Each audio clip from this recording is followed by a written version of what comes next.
सन 1940 America की रियासत Washington में एक नया पल तामीर हुआ, टकोमा नैरोज ब्रिज। दुनिया ने उसे फख्र से देखा। यह उस वक्त दुनिया का तीसरा सबसे लंबा मौलिक पल था, मगर किसी ने सोचा भी न था कि सिर्फ 4 माह बाद यह पल जमीन पर नहीं, समंदर में नाचता हुआ गिरेगा। लोगों ने उसका नाम रख दिया था द गैलपिंग गेयटी। नाचता हुआ पल, यह पल 1938 में तामीर हुआ।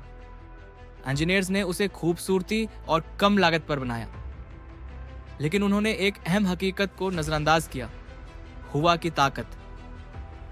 पल को बारीक स्टील गेड और हल्की साखत से बनाया गया ताकि कम पैसों में ज्यादा लंबाई हासिल हो। देखने में यह शाहकार था, मगर अंदर से कमजोर। पल को एरोडायनामिक्स, हवा के दबाव के बगैर डिजाइन किया गया। चौड़ाई कम, लंबाई बहुत ज्यादा। हिफाजती स्पोर्ट गर्ड्स नहीं लगाए गए। फ्लैट डिक जिस पर हवा आसानी से झटके मार सकती थी। ये पल चलने वालों के नीचे ऐसे हिलता जैसे कोई जमीन सांस ले रही हो। सुबह 10:03 तेज हवा ने पुल को जकड़ लिया। पहले हल्की जनबिश, फिर पूरा पल लहरों की तरह झूमने लगा। गाड़ियां रख गईं, ड्राइवर भाग गए। एक सहाफी ने कैमरा निकाला और फिर दुनिया ने तारीख में पहली बार देखा, एक पल रकस करते हुए बिखर गया। माजाना तौर पर सिर्फ एक जान गई, एक किता जो कार के अंदर फिनिस गया था, मगर माली नुकसान लाखों डॉलर और दुनिया भर में इंजीनियरिंग पर सवालात तहकीकात ने वाज़ेह किया। यह हादसा स्टील या मवाद की खराबी नहीं, बल्कि इंजीनियरिंग के गुरूर का नतीजा था। हवा और ढांचे के बाहमी असर को नजरअंदाज करना सबसे बड़ी गलती साबित हुआ।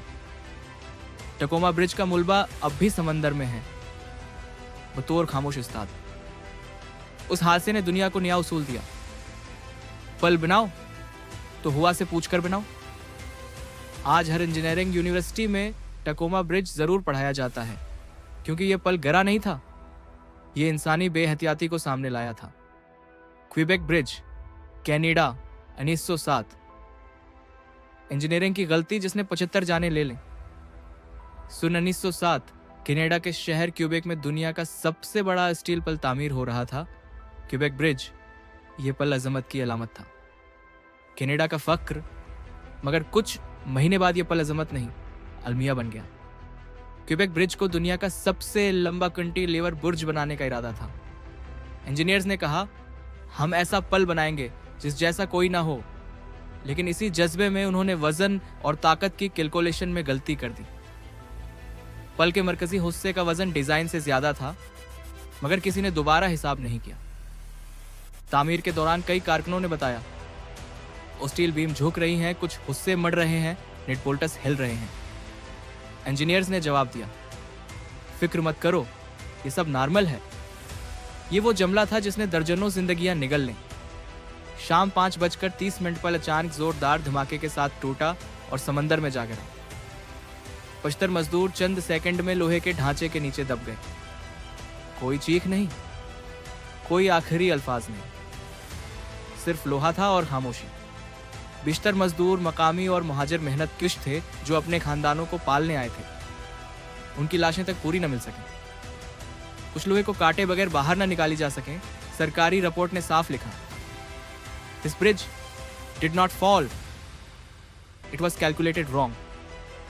यह पल नहीं गिरा, उसे गलत हिसाब ने गिराया। गलत इंजीनियरिंग एस्टिमेशन, डिजाइन की कमजोरी और लापरवाही इस तबाही की असल वजह थी। क्यूबेक ब्रिज को दोबारा बनाया गया, लेकिन इस बार 3 इंजीनियर्स ने अलग अलग हिसाबात किए और हर स्टील बीम को टेस्ट किया गया। आज भी इस पल पर एक यादगारी तख्ती लिखी है, in memory of those who paid with their lives for the mistakes of other.